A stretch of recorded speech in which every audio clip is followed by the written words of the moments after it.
Joining the debate is Atikur Rahman, Islamic scholar, and Waris Pathan, spokesperson of the AIMIM.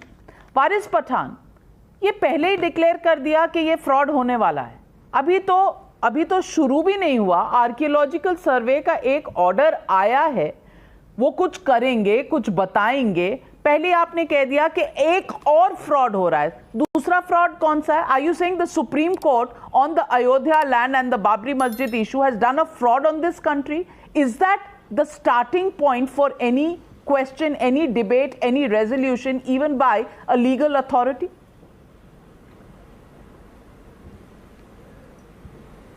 Navika, once a masjid, always a masjid. And nobody has a right to change the nature of the masjid, come whatever. The judgment delivered by the Varanasi court is erroneous and bad in law. And it needs to be corrected by filing an appeal. I would request the Muslim Personal Law Board and the Masjid Trust to go in appeal and file. And I am sure that the higher courts will rectify the judgment, but why which would is erroneous. You call it? Now, the filing an appeal is your legal right, Mr. Waris Pathan. Filing an appeal is your legal right. But to call it a fraud even before the first step has been taken, is that not bigotry? Well, let me tell you, Navika, the Supreme Court in the Babri Masjid case has said that title cannot be decided on the basis of the archaeological survey report.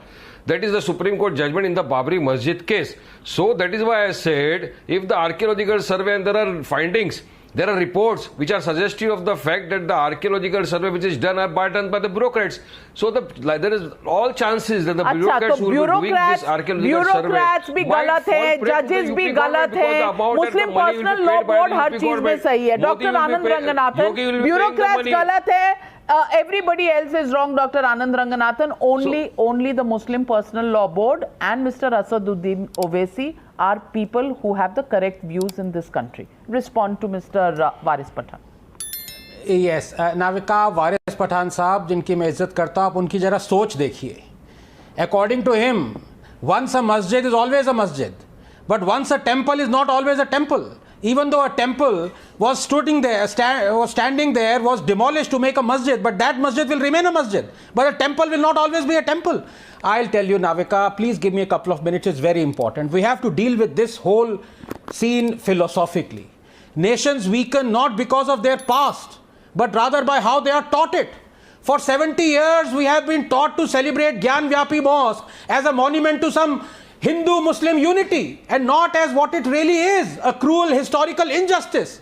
Because for 70 years we have been taught to forget cruel historical injustices. From Somnath to Kashi Vishwanath, Babarpur to Bakhtiyarpur, from Allahabad to Aurangabad, these injustices have been deliberately made visible as though to lionize the debasement, celebrate the humiliation. And the irony is that the same people who have taught us this, drilled this self-loathing in us, these same people want others to fight historical injustices around the world. They condemn barbarians of the West hitherto worshipped, like the Confederacy generals, Rhodes, Churchill, Pizarro, Murray, Colston, Leopold. They celebrate the roads and buildings being renamed, their statues being brought down. But here in India, this same set of chauthi-failed leftists and bigots eulogize barbarians like Tipu, Aurangzeb, Babar, Khilji. They celebrate the destruction of Kashi, Mathura, Ayodhya, Bhartand. It is a heady mix of hatred for Hinduism and love for jihadism, hatred for India and love for its breakup.